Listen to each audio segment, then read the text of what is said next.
What is it about Sri Lanka Bangladesh games that always tends to throw up something or the other that will have people talking for not just the day after the match, but years and years and years to come thereafter? Because believe you me, we have just witnessed yet another, let's say, a flashpoint of sorts in a rivalry that, truth be told, can be very, very underrated when you're looking at the kind of history that these two teams have.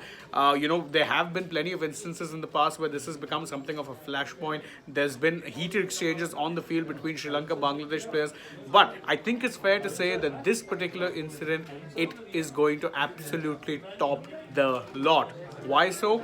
Because Angelo Mathews of Sri Lanka has become the first ever player to be timed out of an international cricket game. Now, timeout is one of those modes of dismissal that doesn't often get used, despite the fact that it is in fact within the rules. And the reason for that is because more often than not, batters are in fact ready and don't actually fall afoul to this. However, in the case of Angelo Mathews, he did fall foul. Now, what we're going to do is we'll talk about a little bit about what the rule states and why exactly is it that Angelo Mathews fell afoul of this particular rule right here, right now.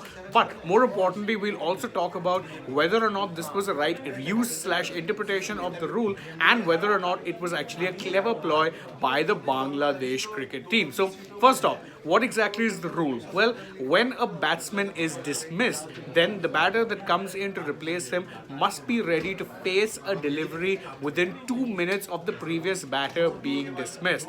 2 minutes is the time period that is given. So if you're not ready to face a delivery within 2 minutes of the previous batter being dismissed, then the fielding team is well within the rights to actually appeal for a timeout because it's within the rules. 2 minutes is the time. Generally speaking, you will not see this happen too often in a game because this is also one of those rules that, truth be told, does fall under that grey area of the spirit of the game, or one that more often than not a fielding team will not use because, well, they just don't really want to do that. They'd rather let the batter actually, take a little bit of time if necessary, then get into position, take their guard, and more often than not, you don't see this happen. However, this time around, what really caused, in fact, a lot of, let's say, a consternation, or what alerted people to the fact that something was up, is that Angelo Mathews was constantly having some sort of a conversation with the umpire. He'd just about come out and he was gesturing very animatedly towards his helmet, showing the fact that the strap was broken, and he was having a very animated conversation. And he then went over to the Bangladesh players, including skipper Shakib Al Hassan, and said, this was a legitimate problem. But unfortunately, what happened thereafter is that Bangladesh didn't withdraw the review, and they didn't withdraw the appeal rather, and due to the fact that they didn't, the umpire was we had no other choice really but to give him out because technically he had fallen afoul of the rules. Now, why did I say that this is a very clever ploy? One, because I don't think any team would really use this sort of a mode of dismissal. As I said, this very much falls within the ambit of, let's say, how it is that a lot of teams treated a run out or a run out of the non-strikers end, or in fact a monk cut. So, and beg pardon, I will correct myself. A lot of people are pointing out that 3 minutes is in fact the time period. So 3 minutes is the time period that you're given, to get ready to face a ball. Angelo Mathews had fallen foul to that, and oh man alive, it has caused a lot of chaos. Now, the reason I was saying why it's a clever ploy is because Mathews was actually pretty much ready to go. He came out onto the field well within the time period. But the reason why the appeal was even made in the first place is because the helmet that he had brought onto the field, whilst he was tightening the strap around his head, it ended up breaking. So he had to call one of the substitutes or one of the bench players to kind of get him a new helmet. And in that time period that when he was going to get a new helmet, because the 3 minutes elapsed, Shakib, who you remember had just gotten rid of Sadira Samaravikrama, the ball before, wily operator, full credit to him there, he realized that, Angelo was in fact, he had fallen afoul of that rule. So he told the umpire, he said that, look, can we appeal for a timeout? And as it turns out, he was well within his rights to appeal for that timeout. So at that time period, the umpire told Angelo that, look, you've fallen afoul of this rule. And Matthews, to put it politely, was not happy. He was, having some sort of an argument constantly with the umpire. And he was even talking to the Bangladesh players saying, look, this is the reason. He was showing them his helmet with the strap broken, saying, this is the only reason. Can you choose to maybe withdraw the appeal? And all Shakib did was smile at him, say, listen, I'm sorry, mate, but that's really the umpire's call at this point. Now, why I said that this is something that, many people would not be okay with, because I would understand on one hand, many people would understand on one hand if Matthews deliberately came in late onto the field and therefore you use that rule. But in this case, he came to the field on time, and only because his helmet strap broke was this rule even applicable in the first place. Now, there could be an argument that most other teams would in fact have just waited for Matthews to get that helmet and let him get on with it, which is fair. But within this within the written rules of the game, it does say that the batter has to be ready to face a ball, and Matthews at that point was clearly not ready. He actually wasn't. He had asked the bowler to stop because he wanted a new helmet. And you can say that maybe Shakib could have chosen not to do that, but as we said, it's within the rules of the game. This is not something that he's done. It's not cheating, let's say. It's quite clearly written into the rules. Of course, you can say that, he could have chosen not to appeal, which is fair enough. I mean, it's not like Matthews deliberately came to the field late. He came on time, his helmet broke, so he asked for a new helmet. But is that really, is it really something that, Shakib should take into consideration, especially when you consider that Angelo Mathews is one of probably the better batsmen that is currently, in the Sri Lankan team. We know for a fact that he's one of the most dangerous batsmen, even though he only came into the tournament much, much later on. You remember, he was, a replacement player for Dasman Shanaka. Otherwise, beyond that, Angelo wasn't really in the scheme of things for the Sri Lanka team. But he's been pretty good. He's been good with the ball. He's also had a couple of good knocks with the bat. So it was a pretty clever ploy really on Shakib's part to kind of use this to get rid of arguably Sri Lanka's most dangerous middle order batsman and also the most experienced middle order batter that they have. Now, we all know what's going to follow. We've seen it happen. You'd remember that when Ravichandran Ashwin ran out Joss Butler at the non-strikers end during that IPL game in 2019, it caused a cavalcade of debates about the spirit of the game and about what exactly are the laws and whether or not the laws should be amended. And you would remember that now the non-strikers run out is very much categorized as a fair play and is within the rules. But despite that, though, a lot of players are reticent to take that route, and any players who have in fact taken that route have found themselves at the on the receiving end of a barrage of criticism from a lot of people. But the simple fact of the matter is, this is within the rules. So you can say that Shakib could have perhaps been a better sport and let Matthews get that helmet, but then there's a counter argument to say that there was only one ball left in the over, and it's not like Angelo Mathews was facing peak Shoaib Akhtar or something. He was facing Shakib Al Hasan. He could have played out the one ball, finished the over, and then asked for his helmet. So really, there's a lot of viewpoints that one could take in this sort of a circumstance. But the simple fact of the matter is that this is why a lot of people say that when it comes to sport, it's best to leave out things like spirit and sportsmanship. Now, sportsmanship is well and good, but spirit of the game versus rules, I'd always really just stick with the rule side of things.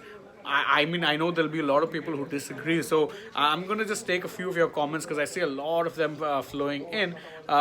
A person named What is asking timeout de diya. What is this? Well, it's within the rules actually. That is in fact the way the rule is. You can choose to agree with it or disagree with it. That's within your remit. But the fact of the matter is, it is very much allowed.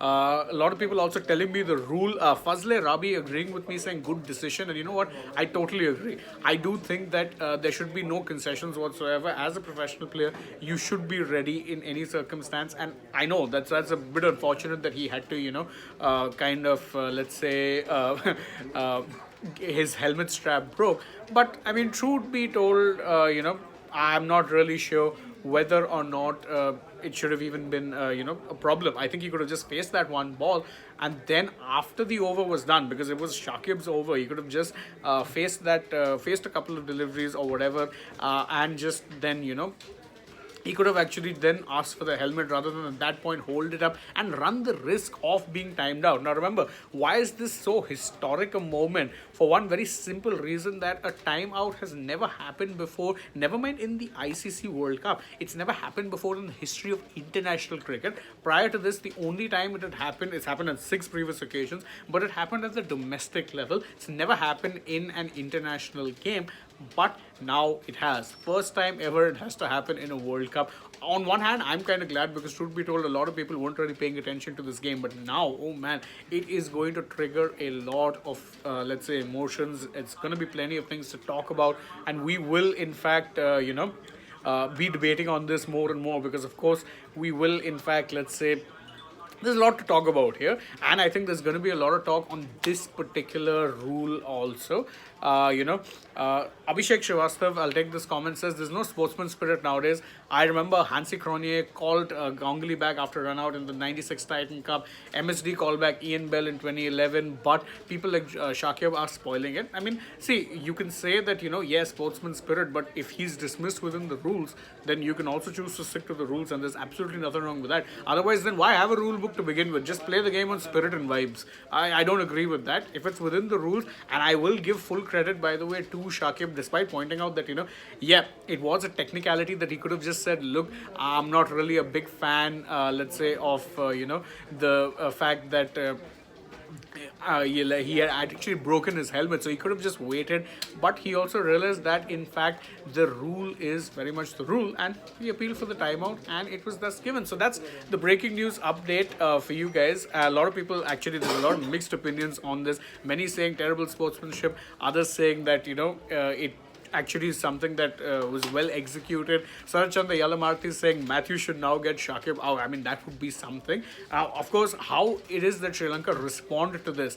Is it going to be something that deflates them? Is it going to be something that galvanizes them? We don't really know yet. Right now, what I can tell you for sure is that Sri Lanka struggling definitely a little bit in with the bat, because again, 158 for 5 in the 30th over, definitely not where they wanted to be. And of course, that timeout, let's say, didn't help matters at all. And for those asking, how is it that this dismissal will show, is in fact, where was that question? Let me find it. Someone was asking, it was Mohammad Feroz Ahmed saying, how will the broadcasters feature this in follow wickets? This is just one of those things that it'll be a wicket attributed to no one, because it's not the bowler. He's just simply been timed out because he wasn't ready on time. So as I said, this was in fact, let's say, one of those rather interesting things. I'll try taking a couple more comments, because I do see a lot of them coming in. Sarfraz Khan asking, in any other series this rule exists or only in World Cup? Sarfraz, this is a rule that exists within the sport of cricket itself. More often than not, you'll not see a lot of players go for this kind of a dismissal, which is why it hasn't happened as frequently, or in fact, it hasn't happened at all at the international level. It's happened at domestic levels. First time ever it's happening at the international level, and it has to happen in a World Cup. Now, I think freaking awesome. Neela Kandan says that, the rule is the rule. Well done, Bangladesh. Vansh Jain says, in football they dive, in cricket even having faulty helmet gets you out. Shameless. It's two different strokes for different folks, I guess. I mean, I'm not a fan of diving in football either, but in this case, whether or not you agree with the appeal, he was well within his rights to make it, and that is in fact what he does. I'll sum it up. I'll answer your question from Harish Kaushik. He says, is it the first time happening in a World Cup? Harish, it's the first time it's happened ever at the international level. It's never ever happened. But last question, comment, and I'll because it sums things up so nicely, comes from freaking awesome, who says, this World Cup will be remembered for many flavors, like records broken, plenty of upsets, and even a crazy way to get out like this. Couldn't have put it better myself. So on that note, I'm taking you guys leave. Thank you all so much for joining us on this live stream. It was fun having this chat with you guys, and because it is in fact such a unique thing. It's never really happened at the international level that a player has been timed out, except for until today. So pretty momentous thing, and I'm sure this won't be the last time we'll be talking about it on this platform. So join us for that. If you want to get more videos like this or play on pretty much anything else, don't forget, subscribe to the channel, tap the bell icon. If you enjoyed this video, like it, share it with your friends, leave us a comment. We love hearing from you. Follow us on, in fact, social media. We're on Instagram, Twitter, Facebook. Download the SportsTak app, and even check out the SportsTak website for English and Hindi. Last but not least, stay tuned to Sports Today. Plenty more coming your way. And check out some other videos we've done as well. We've got other stuff up too. For now, from me though, bye-bye.